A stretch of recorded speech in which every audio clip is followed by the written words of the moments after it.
Are you ready to start the show, Yoda? Yoda's ready, so let's do it. 2, 3, 4.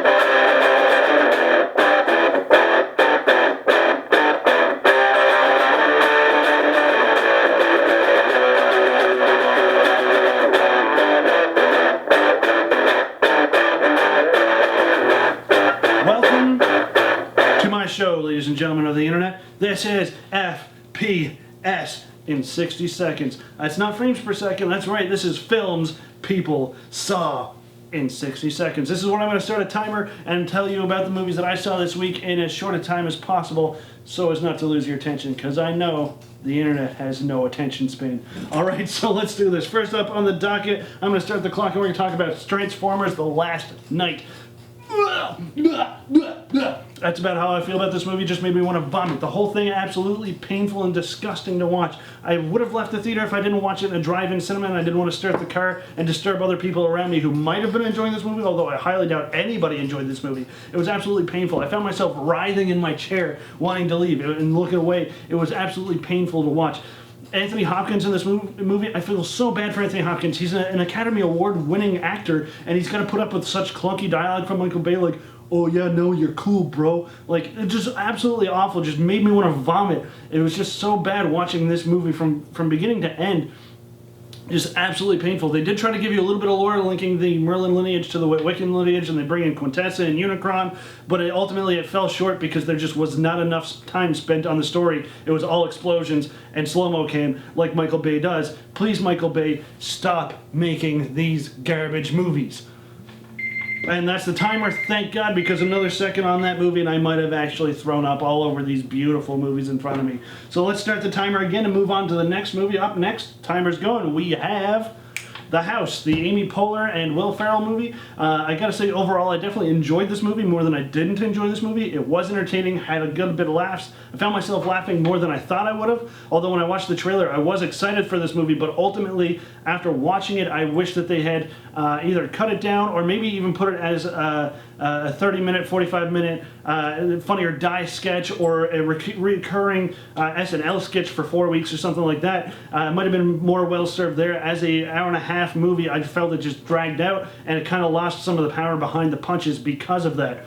Now that being said, I do want to say that Rob Huebel's performance in this movie is absolutely fantastic. So is Jason Matizakis. I know I'm pronouncing his name wrong, sorry, but he is phenomenal. You might recognize him as Rafi from The League.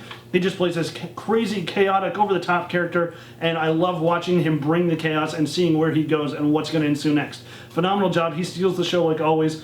But yeah, again, I definitely enjoyed this movie more than that. And there's the timer again. I've got to stop and got to move on. So let's see what's up next. Next we have the third movie up on the docket today. Let's start the timer, and here we go. And it's rolling. We've got Baby Driver. Oh, that's right, Baby Driver. What an amazing movie. This movie was phenomenal. Really has you on the edge of your seat from beginning to end. The car chase scenes are phenomenal. The action is amazing. Whether it's the gunfights or the hand-to-hand combat, or even just the dialogue and the tension building of sitting in a diner and trying to say, no, please don't kill this girl that I'm interested in. There's so many levels of this movie that just raise the bar for general filmmaking. You have a phenomenal score. You have amazing editing to the score to make it feel like one fantastical music video. You have fantastic performances from Kevin Spacey, Lily James, Jamie Foxx, John Hamm, and Ansel Elgort.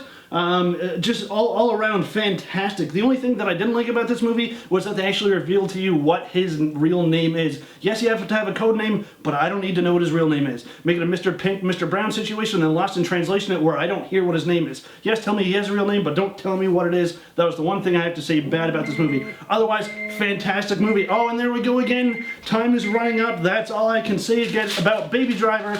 So that brings us to the last segment of the show, where I'm going to talk about one more movie and start the clock. There we go, timer is running, and I want to talk to you about Spider-Man Homecoming. Overall, I want to say about this movie that I definitely did enjoy it, but I gotta say that it definitely doesn't deserve all the praise and hype that people are giving it. Maybe they hyped it up too much for me before I went in, and it just didn't stand up to that. That being said, this is not a bad movie by any means. This is actually a fantastic Spider-Man movie. It's definitely one of the top 2 best movies for Spider-Man. I would put it up there with Spider-Man 2 with Alfred Molina's Dr. Octopus. Those are a tie neck and neck race for what is the best, but I'm going to have to give it a little bit to Dr. Octopus just because that movie wowed me. When I saw that movie, I was glued to my seat going, wow, this is phenomenal. This is a spectacle. When I watched the Tom Holland film, there was no point in the movie where I'm going, oh my god, this is amazing.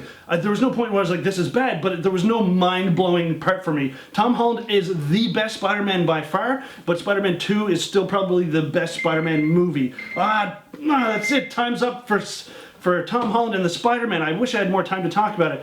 But that's all I can say for now is definitely go watch Spider-Man.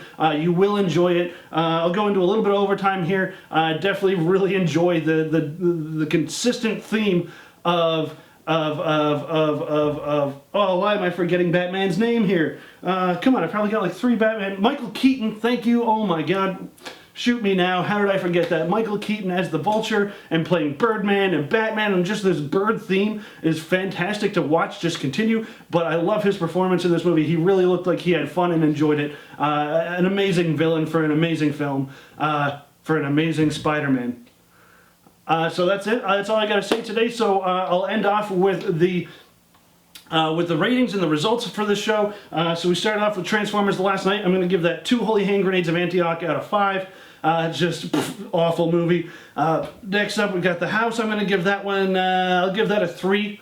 I'll give that a 3 out of 5 hand grenades. And Baby Driver, I'm going to give that one a 4.5 out of 5 hand grenades, because it really deserves every single one of those. And as for Baby Driver, I'm going to give that, or no, Baby Driver I just said. So as for Spider-Man, I'm going to give that guy, hell, I'll give him 4. I'll give that 4 hand grenades out of 5. He deserves it. Really, really good movie. It really is giving a new life to Spider-Man.